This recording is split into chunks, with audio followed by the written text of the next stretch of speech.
Hey everyone, and welcome to Tony for Heresy. Tony for you.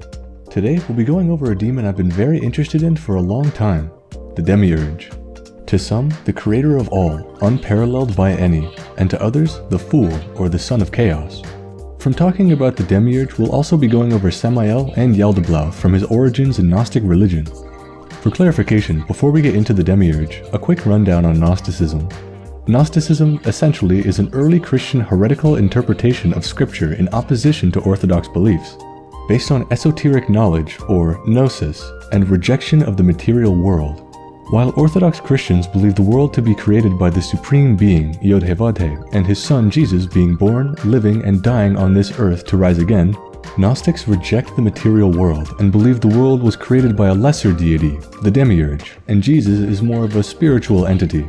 Some heretical texts key to Gnostic beliefs are the Gospel of Judas Iscariot and the apocryphon of John. In the Gospel of Judas, Jesus and Judas shared a conversation away from the other disciples and paints them as diluted by a false god, and Judas carrying out the true will of Jesus by delivering him to his death at the hands of the Romans.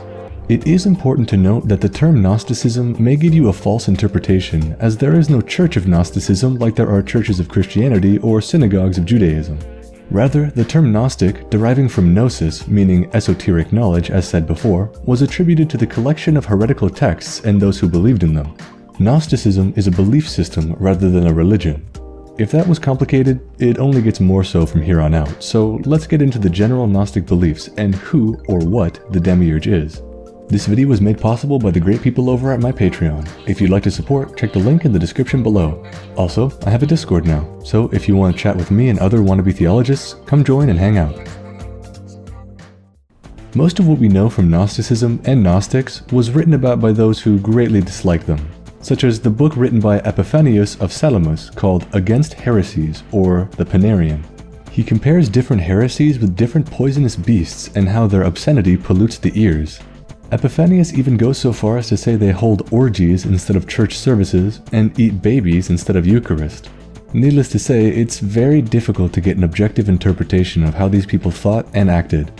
The best way to get an idea of Gnostic beliefs is by reading some of their texts, which have been compiled into the Nag Hammadi library. These texts were uncovered in Egypt in the 1940s, making it an incredibly important archaeological find. With the help of scholars interpreting these texts, we can piece together some general concepts. Gnostics believe the soul is pure and the body is dirty, with the ideal outcome being to escape this horrific and corrupted earth and enter the spiritual plane. With the belief that the world and its inhabitants are corrupted and horrible, the one who created it must be as well. Finally, we can talk about the world's creator, the Demiurge. Humans have a dualistic nature to them, as the Gnostics believe, with a corrupted body and a supreme soul, and they believe something similar in regards to their gods. There are two gods to the Gnostics: Monad, meaning the supreme being or the one, perfect in all ways and higher than any other, and the Demiurge, being the actual creator of the material world and responsible for all of its horrid impurity. In the apocryphon of John, a Gnostic text key to understanding the Demiurge and the creation myth, it reinterprets the story of Adam and Eve. In this viewpoint, the creator of the wicked earth is the Demiurge, and he traps humans in it with the aim of ruling over them for all eternity. Jesus, to the Gnostics, holds the same role as the snake in Genesis, a being sent by the monad beckoning Adam and Eve to eat of the fruit of knowledge to free them and give them the keys to eternal life. Not all Gnostic texts share these belief systems, but for the sake of explaining the Demiurge, we'll take the texts that agree on the creation myth. The Demiurge is responsible for the creation of all material things, that is to say, all things we can see and feel in the world. When the Demiurge created the world and humans, he wished to trap their souls forever, and when they ate of the fruit of knowledge, they were cast out and punished for all eternity. The belief of Gnostics and the belief of Orthodox Christians are flipped in this case. The one we believe to be the Lord our God is an evil creator bent on supremacy over his creations. What we interpret as the divine creator is nothing more than a vile tyrant, and the true God is the one who delivers us from him in the form of esoteric knowledge, or Gnosis, the knowledge of the earth, the soul, and how to escape the grasp of the Demiurge. Going even further back than the creation of the earth, there were many other entities like the monad we spoke of before. There was the supreme being, but also Barbelo, the female counterpart to the monad, the one whose light shone like his, and what could be considered their daughter in Sophia. Keep in mind that these beings are made of pure energy, so they simply popped into existence as the monad expanded. Sophia wanted to create an entity not entirely spiritual, and she beseeches the other higher beings, but is denied her request. Despite this, Sophia decides to pursue the matter and creates an entity all on her own. And when she saw the consequences of her desire, it changed into a form of a lion-faced serpent, and its eyes were like lightning fires which flash. She cast it away from her, outside that place, that no one of the immortal ones might see it, for she had created it in ignorance. This entity which Sophia had created was the first of many incomplete demonic beings known as aeons. This specific lion-faced serpent was named Yaldablaoth, another name used for the Demiurge, who was the first archon. The divine never intended humanity or a physical universe to exist. In Gnostic teachings, it was the doing of the evil Demiurge, or Yaldablaoth.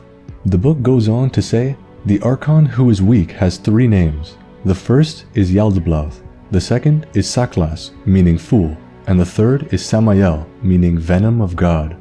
And he is impious in his arrogance which is in him. The goal of a human is to escape the clutches of Yaldablaoth or the Demiurge and attain the secret knowledge required to ascend to the spiritual plane where the God of light, the monad, resides.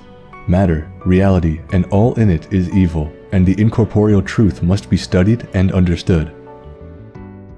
To say this topic is grand would be an understatement. With hidden texts, recent archaeological finds, and heresy that goes against the very principles of Christian and Jewish beliefs, I really only scratched the surface. But that isn't the only interpretation of the Demiurge, as he's important in early Platonic belief systems. The Demiurge, as interpreted by Platonic philosophy, views him as an artisan figure who sees to the fashioning and maintaining of the physical universe.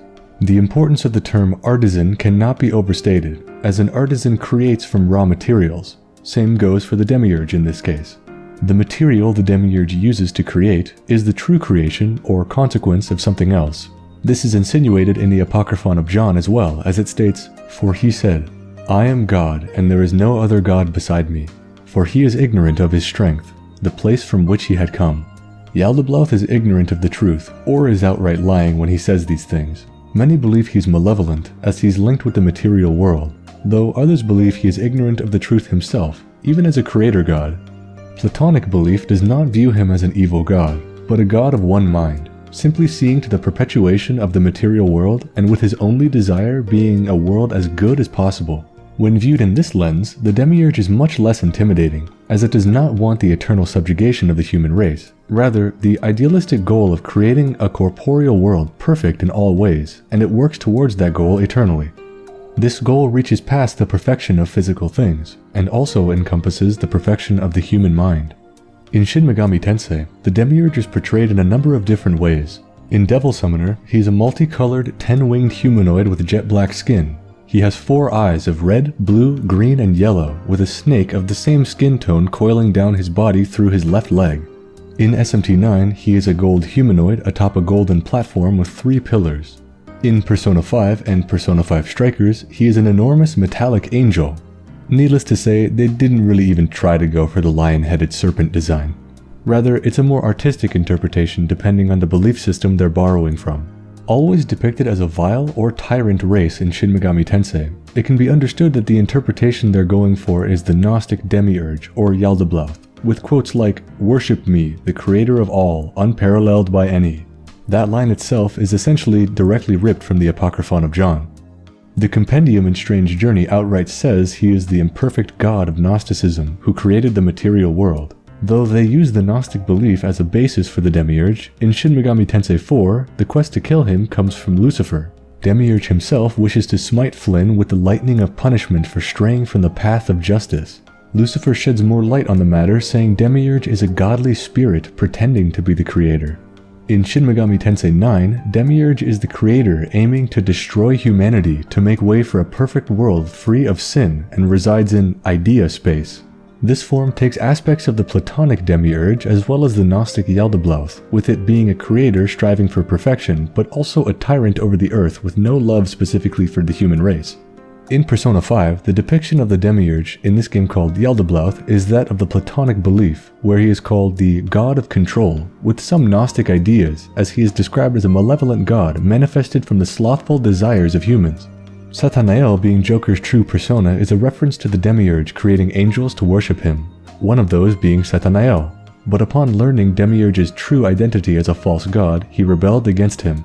Very fitting for the themes of Persona 5. Demiurge in Persona 5 can be interpreted as the worst parts of both interpretations, with it creating a fake world of cognition being mementos, and his ambition to take over the real world, dissolving it into ruin and ruling over it as a god.